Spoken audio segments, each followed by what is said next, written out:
Imagine after struggling, putting all your energies, all your time, all your effort in your farm business. Then at the end of the day, when it's time for you to harvest, bandits now came from nowhere and said, for you to enter that farmland, you must pay 20 million naira. God of heaven.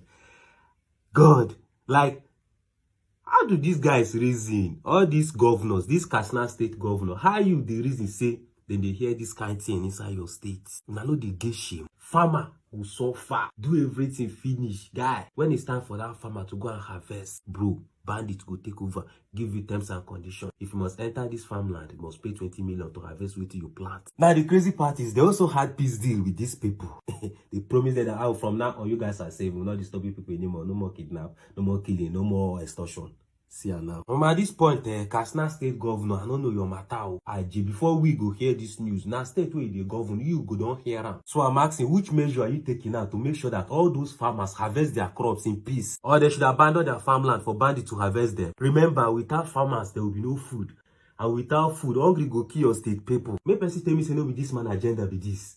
May person tell me say no be GMO agenda be this. Because last, at the end of the day, those guys now, they no fit harvest those crops. It's sure for me, say, bandits no fit enter that farm, go harvest those crops. Now, they go burn that farmland. Mr. President, His Excellency Bola Ahmed Tinubu, a community called Gatakawa in Katsina State is under siege. Those people desperately need your help. They need intervention. The farmers there need intervention, military intervention as soon as possible. Nigerians, watch this video. No be me go talk am. Katsina State, they have decided, both their chairman and the people, that Nigerians should leave their bandit for them. That they want to live with their bandit in peace. Now, yesterday night, this one happened.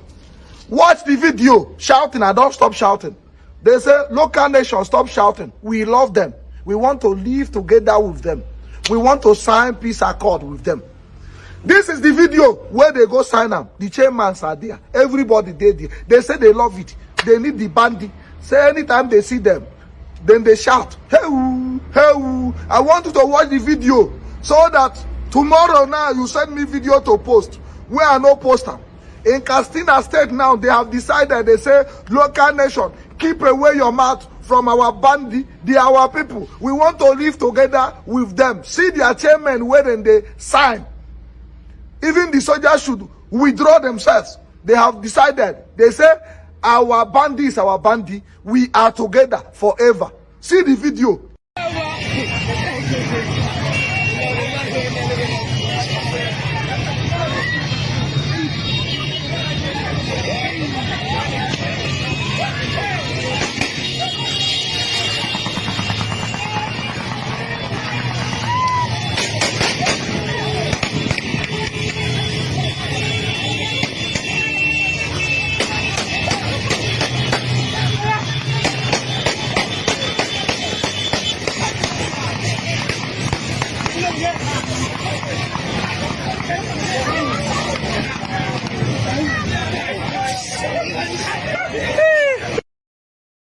Mazi Nnamdi Kanu was right when he said that the Janjaweed terrorists have an agenda to take over the entire Nigeria. I have never doubted Mazi Nnamdi Kanu for one day. We are talking of terrorists, Janjaweed.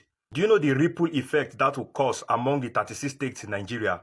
Don't forget that it's not only Katsina that is experiencing terrorism. Other states in Nigeria are also experiencing terrorist attacks. If other terrorists in other states in Nigeria begin to seek this kind of thing from the government of those states, what do you think will happen? It means they are going to take over the entire Nigeria. That is what it's going to mean. This is exactly what Mazi Nnamdi Kanu said. Is this not the agenda becoming a reality? That terrorists will not be confident enough to want to create a new society, a new country. And Nigerians are just folding their hands, keeping quiet. Even though the government have not responded to them, the audacity is not supposed to be there. And it's the government that is making that audacity to be there in the first place. By even negotiating with terrorists to begin with, it's not supposed to be an option. That's why they are confident to even make demands. Look at the way they appeared during the negotiation. And you think that Nigeria is going to get better the way it's going? Don't allow anybody deceive you. We are heading for a pit. And I don't blame the government. I blame you who is enjoying it and decided to keep quiet about it. Bandits are indigenous people from the area. Most of them are Fulani stock But there are many those criminals who are non-violent. Some are even butchers. Some are typical house hobby and all this kind of stuff. So they were born and brought up in those communities? Yes, in those communities. There are some of them, we even know when they give birth to them. Some of them, we know their parents. I personally have interaction with some of the parents of the bandits. So you see, so they are there. And so all they do is to terrorize the society. So based on that terrorizing, and people become helpless. So people are saying, okay, if government, you cannot help us, and nobody can help us. So why don't you talk to these people? Let us have some peace. More especially when people see that it's around harvesting period. So the little of them who have farm, let them get some peace so that they can get their farm produce back in the home. But the story reached me today that in fact since last week, the bandits were going around the farms with their cows and eating up the... I want to understand the process of the peace deal. We know that the governor said, count me out. But then we are seeing community leaders, local government chairmen. Now, who is actually in charge? Who is giving the green light? And sometimes you even see security operatives at the places where some of these peace deals are held. I don't think if governor says that they have no hand. If you hear the utterance of his Commissioner of Internal Security, he says that, look, the community wanted it, so as far as we are concerned, we can let the community to go and negotiate on that. You don't run a government like that, to say, okay, everybody is on his own. That's basically what they are saying. But even having said that, it looks very ridiculous when chairman of local government, district heads, village heads, police, DSS were involved in those concocted beasts. So how would you say there is no hand of government? Is there any local government that can go to any peace deal without the clearance of the government? Then who is deceiving who? The government is deceiving or not even deceiving. I think they are dishonest to themselves, and it's very dangerous for the future of this country. What are the terms? Welcome back to G's Line. So authorities in Katsina State, they have confirmed that one of the local government areas has entered a fresh peace agreement with armed groups, all in the name of reducing attacks and also bringing back stability. On the surface, it sounds like a positive move, but when you look closely, the whole thing raises more questions than answers. Many Nigerians are already confused, and they have every right to be, I feel. Because this new deal, we all heard that it reportedly comes after months of rising insecurity in surrounding communities. Villagers have been dealing with attacks, kidnappings, and all kinds of disruptions, which have made life unbearable for them. Farms are abandoned, businesses are on hold, and people no longer feel safe moving around after evening time.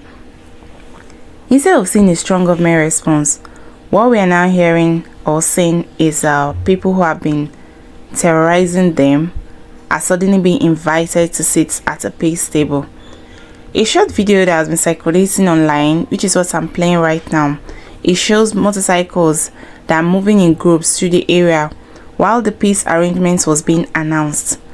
The truth is, the video doesn't look like peace at all. It looks like these groups showing off their presence. Meanwhile, officials have not released full details about these ones, so we don't really know what is happening. But security observers have also raised concerns about this, and they say they expect the state government to explain how this peace deal will be monitored, who will enforce it, and how it will also affect the ongoing security operations in nearby local government areas. Well, for me, you can't be fighting criminals in one local government area while entering handshake agreements with their brothers in another one. That kind of mixed signal weakens the entire efforts and confuses both the community and the security agencies. Well, let's be honest, this type of deal is not new in Nigeria, we all know.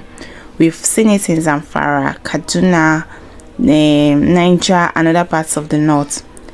And what usually happens, the armed groups, they rest, regroup, and come back even stronger. So peace deals without accountability is simply empower the criminals. It creates a mindset that if you cause enough trouble, the government will call you for negotiation instead of arresting you. And that's not peace. It's just like you're rewarding violence. So instead of signing unclear agreements. I feel authorities should focus on strengthening security intelligence, improving response time, and also giving communities real protection. If the government keeps doing peace talks with people carrying guns, they are indirectly telling the public you are on your own. No. Katsina people deserve more than quick fixes and political shortcuts. They deserve real long-standing security. A genuine peace process must involve transparency, community participation, and a clear plan for disarmament. Anything less than that is just another temporary arrangement which will collapse with time. So right now, the state government owes the people full explanation. I feel they should come out clean about the terms of this deal and how they intend to make sure it doesn't backfire. And until then, many Nigerians will continue to see this arrangement as risky, suspicious, and unfair to the innocent people that have already suffered too much.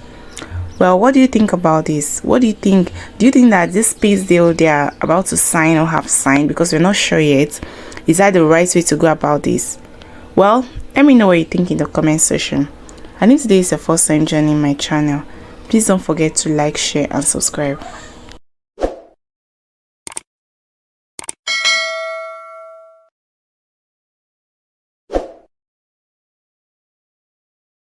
Do you believe in the Katsina peace deal? No, because it is never a peace deal. It is maybe something you could call a stop measure, because there is a loss of confidence in the governmental system. These people who are indigenous of the state, for years, I think about 5 or how many years, they could not farm, they cannot graze. Almost 70% of our schools and hospitals and other infrastructure of the state are not functioning. Over 70%? Yes. Schools, hospitals? Yes. If you see any school operating in those states, except maybe the Daura zone, Daura Emirates, most of those schools, they operate only in the town, in the capital or maybe a ward capital. So now, these communities, if you go inside the villages, which I go, you find that totally most of the villages are not there. They are somewhere, somehow, refugees in different places. Now, it's understandable those things happen, because what the bandits were doing to them, I have never heard that in history, where they will come to your house, rape your family in front of you. There are cases which people come to my house, because I stay in the village when I'm around. They will come and report to you. There are some instances where I know somebody came and told me that the bandits, after they have kidnapped some people from my village in Kurfi, on their way they went and raped his daughter, who is a nursing mother. A nursing mother? Yes, and also raped his wife, the mother of the girl. Now also there are instances where there are some bandits, about 40 of them. They raped 9 ladies. So throughout the night they were raping them. 9 yes. ladies? And at the end, the following day, we took them to the hospital. After being examined, the hospital said there is nothing we could do. We could only take them to Babaluga, where they do this operation of BVF. Now these are daily occurrences. Now what is even happening, which is a new, what you can call a new acceptability or a new normal. This bandit will call you on the phone, tell you to take your wife or your daughter, and you have no option. Because then some people ask, why don't they leave the place? Where will they go? There is no any refugee camp anywhere in the States. There is nowhere where they could hide, because all they do in their life, because the reality what these people have taken, they know very well that government, there is no presence of government. Hardly you'll find water, you'll find any sanitation. So, but they wanted to live with that in life. They do their graze and do their farming, but now they cannot farm, they cannot graze, they cannot. And they cannot relocate. And they cannot relocate. So now they are in certain kind of danger. So those kind of circumstances they found themselves. And they call on governments. Government is not there to help them. Initially there was this, what you call the vigilante group and all this. Themselves, they reach certain level where there is nothing they can do because they were overwhelmed. The bandits have AK-47. They have sophisticated weapons. They also have funds because they got people, parents, and all this kind of thing. But who are the bandits?